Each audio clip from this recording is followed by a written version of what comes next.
Earth ఫ్యూచర్‌ని చూపించడంతో movie start అవుతుంది. Population విపరీతంగా పెరిగిపోతూ ఉంటుంది. ఈ పాపులేషన్‌ని ఎలా కంట్రోల్ చేయడమని గవర్నమెంట్ ఆలోచిస్తూ ఉంటుంది. ఎందుకంటే మానవులు నివసించడానికి ఇంక కొంచెం స్థలం మాత్రమే మిగిలి ఉంది. దీనికి సొల్యూషన్ మార్స్‌కి వెళ్ళడమే అని అనుకుంటారు అందరూ కూడా. మానవులు ఉండడానికి సరైన అట్మాస్ఫియర్ టెస్ట్ కోసం కాక్రోచెస్‌ని పంపిస్తారు. ఎందుకంటే అవి మాత్రం ఎలాంటి కండిషన్స్‌లో అయినా బతకగలవు. 2097 సంవత్సరంలోని కాక్రోచెస్‌ని మార్స్‌కి పంపిస్తారు. ఇదైన 500 సంవత్సరాల తర్వాత అంటే 2597 సంవత్సరంలో మూవీ మళ్ళీ స్టార్ట్ అవుతుంది. ఒక అబ్బాయి, అమ్మాయి పరిగెడుతూ ఉంటారు. పోలీసులు వాళ్ళని ఫాలో అవుతూ ఉంటారు. అమ్మాయి పేరు నానో, అలాగే అబ్బాయి పేరు కొమాచి.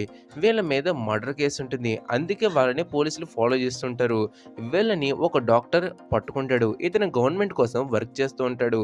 ఆ డాక్టర్ ఇద్దరితోటి ఇలా అంటాడు. 500 ఏళ్ల క్రితం కాక్రోచెస్‌ని మార్స్‌కి పంపించారు. మీరు నా కోసం వాటిని తిరిగి తీసుకురావాలి అంటాడు.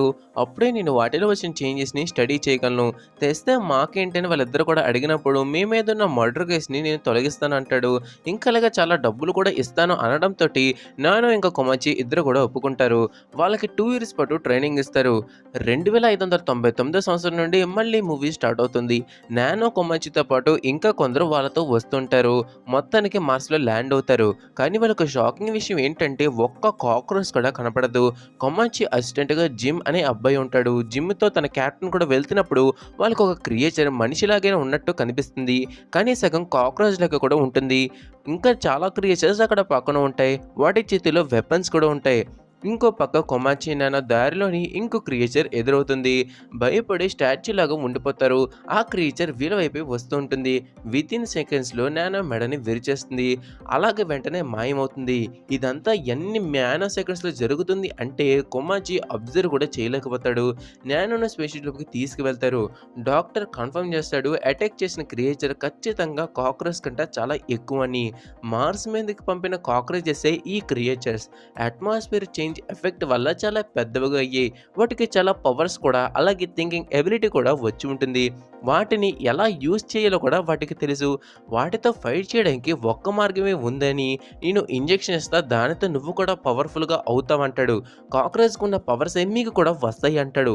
అప్పుడు వాళ్ళ టీంలో ఒక వ్యక్తి వచ్చి నేను ఆ ఇంజెక్షన్ తీసుకుంటాను అంటాడు.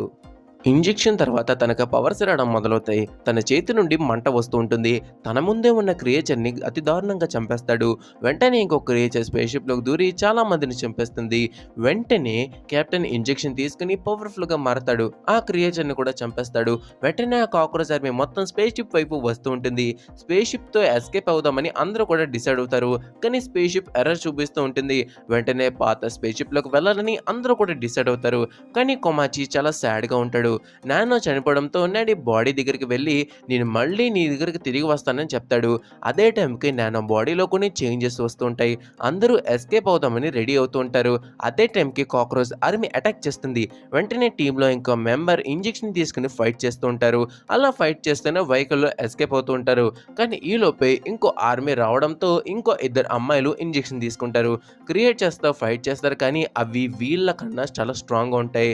వాళ్ళ కారు కూడా బ్యాలెన్స్ తప్పి చాలా డ్యామేజ్ అయిపోతుంది.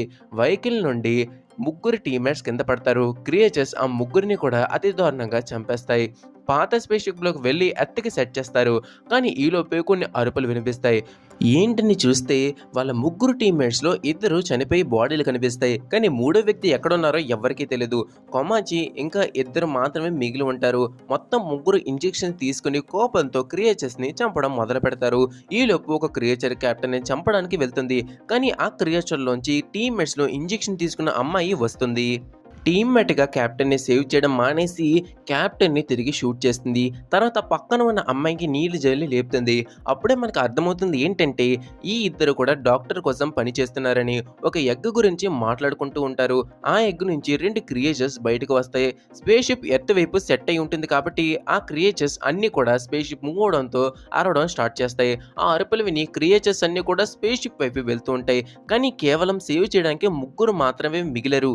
ఎలా ఫైట్ చేయాలో చేయాలనుకుంటున్నప్పుడు జిమ్‌కి ఒక ఐడియా వస్తుంది. ఇంజెక్షన్ ఒక్కసారి తీసుకుంటే పవర్స్ వస్తాయి. రెండోసారి తీసుకుంటే పవర్స్ ఇంకా ఎక్కువొస్తాయి. అదే 3 సార్లు తీసుకుంటే ఏమవుతుంది? మనకు ఇంకా ఎక్కువ పవర్స్ వస్తాయి. మనం ఈజీగా ఆ పవర్స్‌తో ఫైట్ చేయొచ్చు అంటాడు. జిమ్ అలాగే మిగిలిన ముగ్గురు కూడా 3 టైమ్స్ ఇంజెక్షన్ తీసుకుంటారు. రెక్కలు కూడా వస్తాయి. వెంటనే ఫైట్ చేయడం స్టార్ట్ చేస్తారు. కానీ ఎంత ట్రై చేసినా వస్తూనే ఉండడంతో జిమ్ నాలుగోసారి కూడా ఇంజెక్షన్ తీసుకుంటాడు. పూర్తిగా మాన్‌స్టర్‌లా మారిపోతాడు. పవర్స్‌తో ఫైట్ చేస్తున్నప్పుడు కొమాంచి కూడా సపోర్ట్ చేస్తూ ఉంటాడు. ఈ ఫైట్ మధ్యలో సడెన్‌గా మెరుస్తూ ఒక ఆకారం గోల్డెన్ డస్ట్ పడుతూ వస్తూ ఉంటుంది. అది ఎవరో కాదు నానో. తను పూర్తిగా ఒక గోల్డెన్ ఫెయిరీలాగా మారిపోయి ఉంటుంది. ఇంతలో ఒక క్రియేచర్ నానోపై షూట్ చేస్తుంది. దానితో గోల్డెన్ డస్ట్ అంతా పడి ఉండడంతో మొత్తం కూడా బ్లాస్ట్ అయిపోతుంది. జిమ్ కొమాచిని బ్లాస్ట్ నుండి సేవ్ చేసి తీసుకెళ్ళిపోతూ ఉంటాడు. నానో ఆ మంటలో పడి అంతమైపోతుంది. కొమాచి చాలా బాధపడతాడు. కొమాచి తర్వాత కళ్ళు తెరిచి చూస్తే జిమ్ పూర్తిగా ఒక క్రియేచర్‌లా మారిపోయి ఉంటాడు. కొమాచి తనతోటి రమ్మంటాడు. లేదు, నేను మార్స్ క్రియేచర్‌ని. ఎర్త్‌కి నేను సేఫ్ కాదు. నేను ఇక్కడే ఉంటాను. నేను ఎవ్వరికి కూడా హాని చేయను అంటాడు. కొమాచిని మాత్రం వెళ్ళమంటాడు.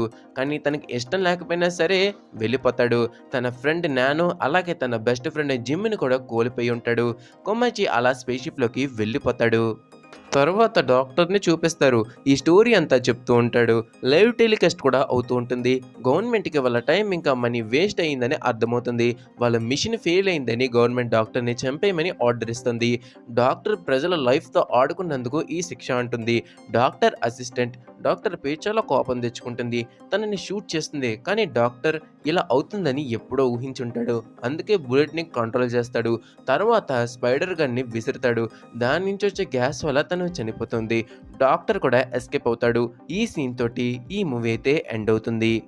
సో ఇది టెరాఫార్మర్స్ మూవీ యొక్క ఎక్స్‌ప్లనేషన్. నా ఎక్స్‌ప్లనేషన్ మీకు నచ్చినట్టయితే లైక్ చేయండి, షేర్ చేయండి. ఇంకొన్ని మూవీ ఎక్స్‌ప్లనేషన్స్ కోసం మన ఫిల్మోకే ఛానల్‌ని సబ్స్క్రైబ్ చేసుకోవడం మాత్రం మర్చిపోకండి.